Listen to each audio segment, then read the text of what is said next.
Kier Starmer is losing control, and for good reason. In a move that shocked Westminster, King Charles has granted Nigel Farage a kind of symbolic power and legitimacy that no one in Labour could have ever imagined. Farage isn't just gaining momentum in the polls. He's become a central figure in national discourse, now backed by both the voice of the people and the subtle endorsement of the monarchy. Meanwhile, Starmer is flipping out, melting down in public, and desperately clinging to the illusion of control as Labour crashes in the polls like a doomed aircraft. Let's get the facts straight. Reform UK, the party Labour once dismissed, the party the media tried to bury, has now obliterated Labour in recent polling. Farage's party stands at 32%, while Labour flounders at a mere 22%.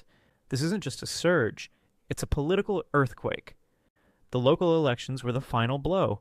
Labour didn't simply underperform, they were humiliated. The same voters who handed them massive gains under Jeremy Corbyn are now seeing through Starmer's hollow rhetoric, his broken promises, and his quiet alliance with the globalist agenda that has ravaged the economy, our borders, and our culture. As reform rises, the establishment panics, but nothing, and I mean nothing, triggered Starmer more than what happened next. While Starmer scrambled to control the damage, King Charles was quietly reshaping the political landscape. Amid media distractions focusing on royal family drama, cancer treatments, and Prince Harry's latest interviews, Charles took a step behind the scenes to use soft power and symbolism to send a message. The king is planning a historic address during his upcoming trip to Canada. And guess who he's consulting with beforehand? Nigel Farage. The monarchy, long careful to stay above politics, sees Farage as a crucial voice for national cohesion, especially in a time when the political class is fractured and out of touch. Farage is one of the few British statesmen who can speak credibly on sovereignty, independence, and national pride on the world stage. Sources inside the palace reveal that Charles views Farage as a vital figure for Britain's unity. In a country divided by political chaos and corruption, the king wants the world to see that Britain still has leaders who genuinely represent the people. You can imagine Starmer's reaction. According to insiders, he was furious. There were frantic phone calls to advisors, shouting matches behind closed doors, and panic within Labour's war room. This wasn't just a PR loss. It was a royal endorsement of everything Farage represents. The monarchy still holds immense soft power, especially among the British public. When the king extends his attention to a politician, it's noticed. A royal briefing or a private consultation that sends a clear message. This person matters, and the country is noticing too. Even Shadow Home Secretary Chris Philp couldn't hide his frustration.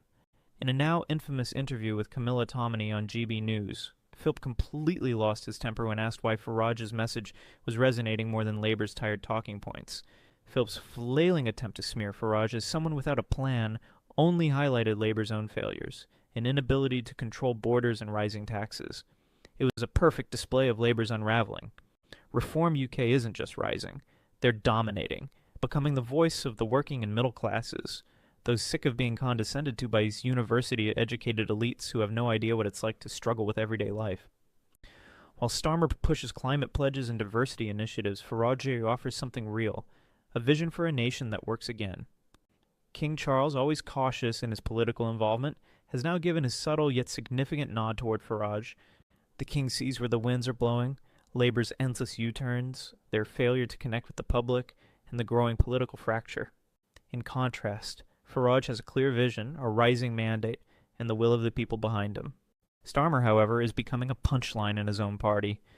Even Tony Blair's allies are backing away, warning that Labour's focus on net zero and globalist virtue signaling is alienating the very voters they need to win back. The working class vote that propelled Labour under Corbyn has deserted Starmer, and they are now marching with Farage. Farage has gone from fringe to frontrunner, from Brexit firebrand to national leader, and now, thanks to the king's quiet endorsement from outsider to royal advisor. Whether intended or not, King Charles has given Farage a crown of legitimacy. Starmer knows this shift spells disaster for him, and it's clear he's struggling to retain any semblance of control. This isn't just a political shift, it's a regime change. The old guard is crumbling. The centrist technocrats and their media puppets are being replaced by a real opposition grounded in principles, while the king asserts his role as a sovereign leader on the world stage.